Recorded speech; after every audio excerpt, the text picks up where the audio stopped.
So I'm going to hopefully make this work and particularly share with people my experiences of what we've done as a school. And it's really exciting to see that we've got folks from Malaysia, from Oman, and from Grimsby and the Lakes as well. We've worked with Frog for a long time, but actually what I'd just like to do is to share some of our experiences as a head teacher and as somebody working in a school.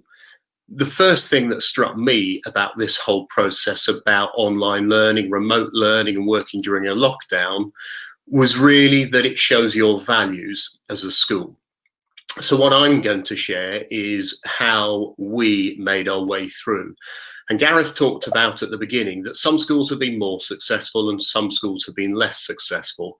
I wouldn't say we've been extraordinary, but I think we've done some things that we're pretty proud of. And I'm just going to share with you some of the things. Now, in the first 2 weeks of lockdown in the UK, there was only 3 days notice. And so we had to come up with a plan at very short notice that didn't have lots of online videos and didn't have lots of content, but was really about supporting families and young people with their structure. And I was quite cautious, for instance, about saying things like, should we tell teenagers in our school what they should be doing, particularly about what time they wake up, about some aspects of their routine.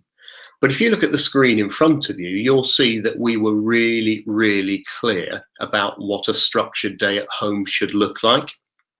So the areas in this yellow area are things that I think I would describe as being more about general well-being.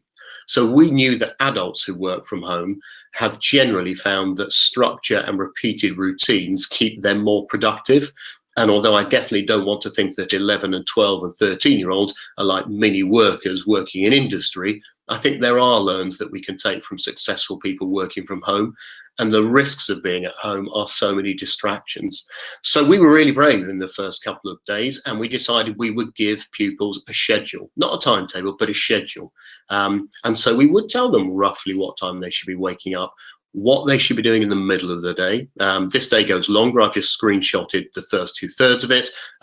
What they should be doing at lunchtime. And interestingly, things like they should be chatting with family, siblings, be in touch with friends, not just picking up a device for social media or something like that.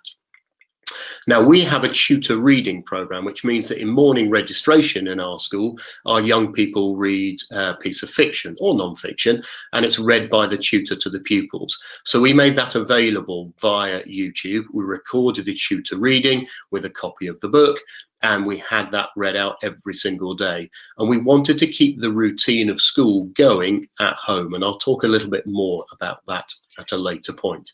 We also, as you can see on the right-hand side, use Frog as our absolute host for everything.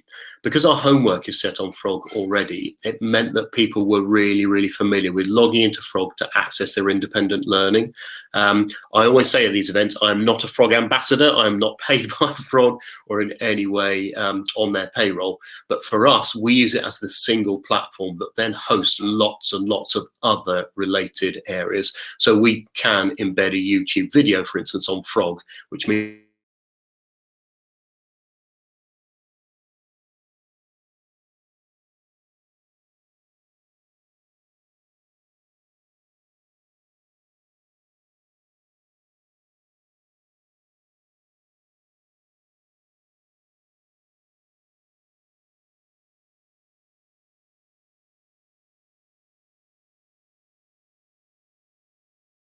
so everything that you can see on this screen here are things that we already had and that we were able to structure fairly quickly. But I said at the beginning, it's about your values as a school. And our values as a school are very much about well-being and a holistic understanding of the young person. I'm really proud that as head teacher, I lead a school consortium of 15 primary, special and secondary schools across Sutton who are working with the NHS. And we talk all the time about mental health and well-being. And one of the principles that absolutely instructed our work around this were that these 5 principles outlined by the Mental Health Foundation are the sorts of things we try and have in our school. So if they're what you want in your school, they're things that we should have when pupils were forced to work from home. And so a couple of examples, for instance, on here, the Get Active. You'll see that activity is part of here and here.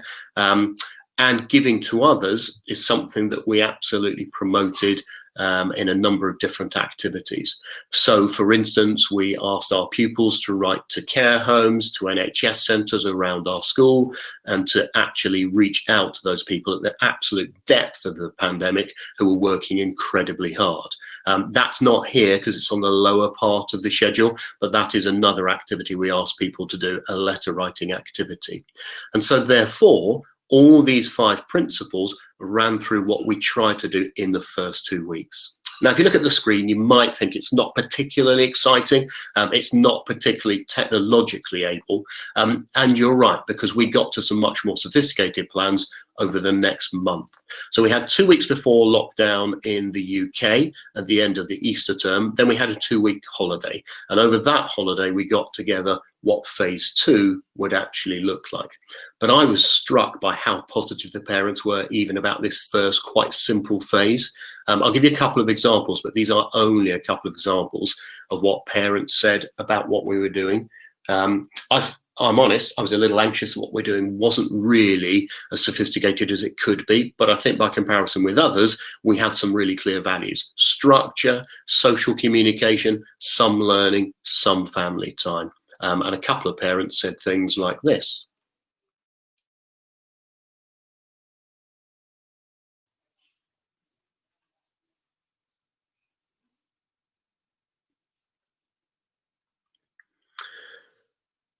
Now, my purpose in having a conversation this morning is absolutely not to say we're an amazing school and why isn't everybody a bit more like us. It's much more to say there are things that we've learned and lots of things we learn from others when collaborating. So I think it's quite interesting the things that the parents have picked out. Important to keep the structure and learning. The information provided on the website is astounding. I think that might be a bit of an overreach, but a very kind comment. Structure was absolutely key for us, and making sure that parents knew as much as possible was absolutely essential for us.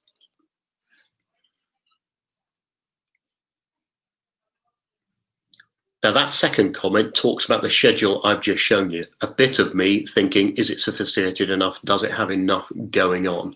But at the time of the first lockdown in the UK, I think parents were really, really uncertain about what it was going to look like. So I actually think having quite an analog solution, just referencing to some online resources, was probably quite good in phase 1. In phase 2, however, we had a further month of development time, the first 2 weeks of lockdown where we kept the kids busy, and the 2 weeks of the Easter holidays to really move on to something a little bit more impressive. Now, in our school, we already have a particular way of teaching. We don't have a set lesson structure, but we do have certain expectations. And just like every pupil was used to starting the day with tutor reading in the morning at 8:30, there are certain things our pupils expect when they arrive in our classrooms. The first of these is not absolutely original. You might recognize some of the phrases later on from other places like Doug Lemov's Teach Like a Champion, and any of you involved in education research, you will notice some of these features. But we planned our lesson in 4 phases. And I think that was really important for online learning because young people had to feel a familiar structure to all of their lessons. So this one is taken from our geography bank. You can see it says lesson 19, impacts of water insecurity. But the lesson in 4 phases header at the top of this slide applied to every single lesson. Now, as educationalists, we're probably on a massively wide spectrum, from progressive, liberal, real, creation-based educationalists to very much more. The worst term is drill and kill. I don't like that. But we will all have a range of views on the importance of knowledge, the importance of creativity, and some spectrum around that. For me, however, when we talk about remote learning, a familiar and repeat structure is absolutely key. I don't think young people can make good sense of education when they can't ask adults, they don't have a learning support assistant next to them or a teacher at the front. I don't think they make sense out of learning unless there is a clear structure. And our structure was based as closely as possible about what they'd recognise from the classroom. So we start all our lessons in school with a do now. And that's a term you might recognise from Doug Lamothe, the author of the brilliant Teach Like a Champion, the handbook that talks about American charter schools and what they've done. So a do now in school is where pupils come in, get themselves ready, and there's a quiz basically on the board. There needs to be very little teacher instruction. The pupils in the best classrooms come in, sit down in silence and complete the do now. And it's a quiz that checks what they understood from last lesson. In the best classrooms, the teachers can actually use that as a really easy low stakes assessment. Sometimes we don't go through all the answers.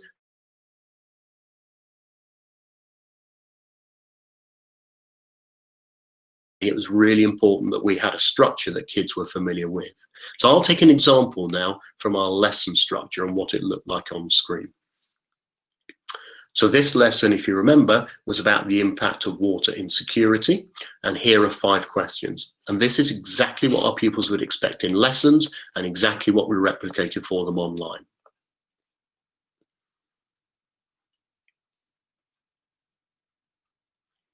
Now, I really enjoy Frog conferences, especially being there live. I can't see the chat pane right now because I'm showing my screen, but if I was in a live conference or able to see the chat screen, I might be able to ask you to answer those 5 questions. If we were live in a conference building, then obviously we could actually see who knew what and make sure that we're all super aware of things that 13-year-olds in the UK already knew. But if not, here are the answers.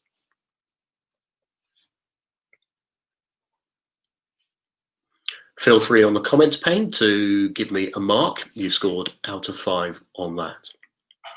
But the most important thing, if I go back a slide, is that we had a lesson that was familiar to pupils from A, what they knew in school, and B, all their online lessons were going to follow a familiar structure.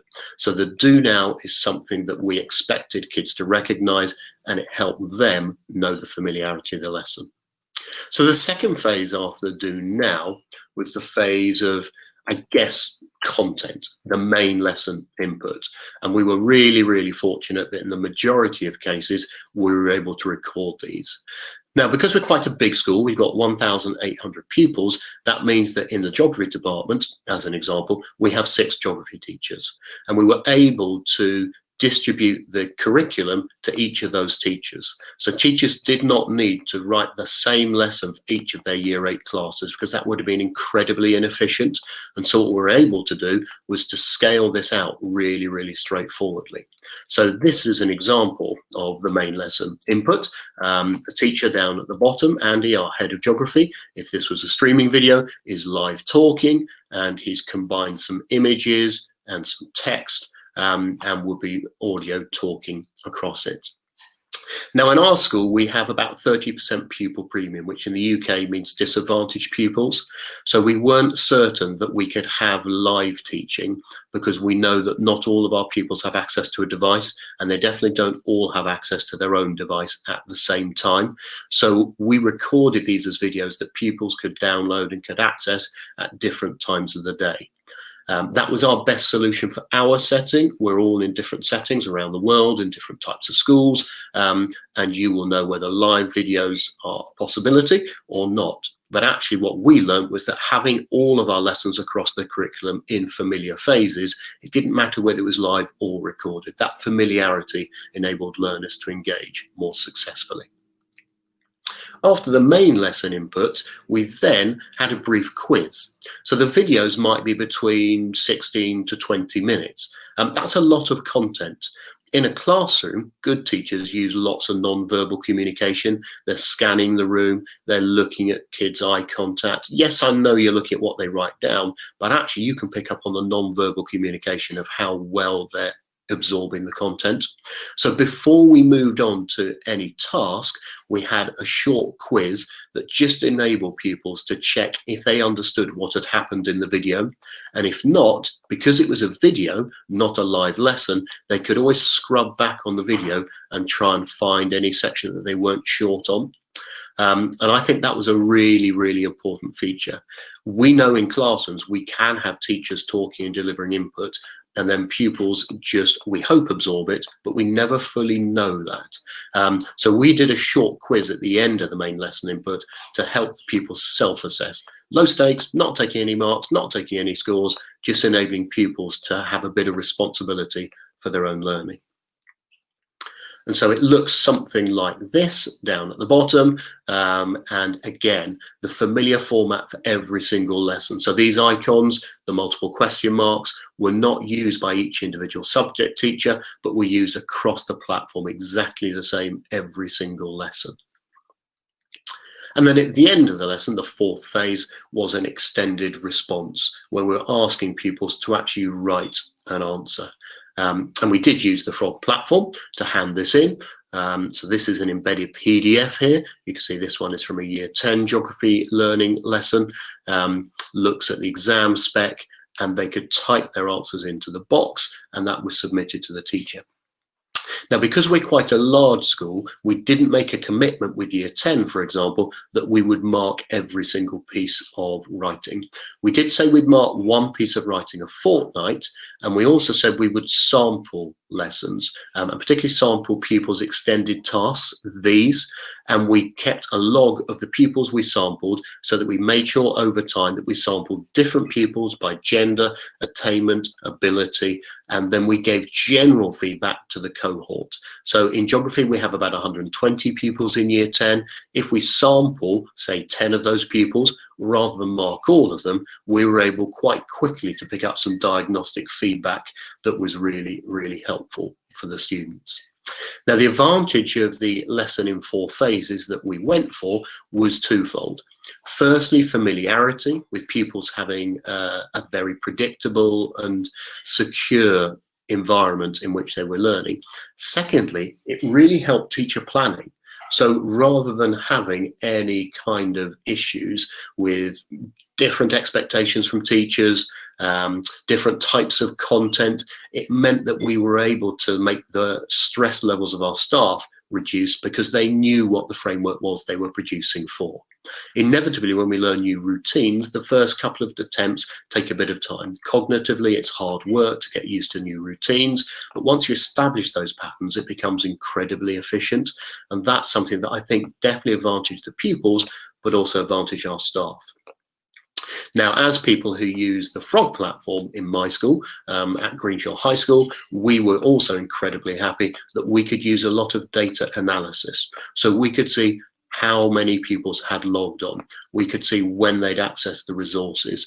Even if they hadn't submitted the extended writing, we would know if they'd been online, and we were then able to make contact with them via the form tutors and the heads of year to check out, A, have there been any technical issues, but B, have there been any subject-based issues. So the lesson in 4 phases was really important, and hosting it on a platform that gave us the ability to know who had done what was also incredibly important. And then the last thing I just wanted to share was going back to that broad principle from the Mental Health Foundation, connecting. So phase 1 was talking about the first 2 weeks where we scrambled stuff together. Phase 2 was where we had a much more coherent learning package in a 4-phase lesson for each subject. And then phase 3 was connecting, by which I mean staying in the community. So it's really, really important for me that our school is a community. We're a very, very suburban school. The vast majority of our pupils don't use public transport. About 90% of our pupils walk to our school. And whether you're in a school that has pupils using all forms of private and public transport, or whether you're in a school like ours that has everybody walking on foot, it doesn't matter. As soon as they come into our building, we hopefully believe we're constructing a community.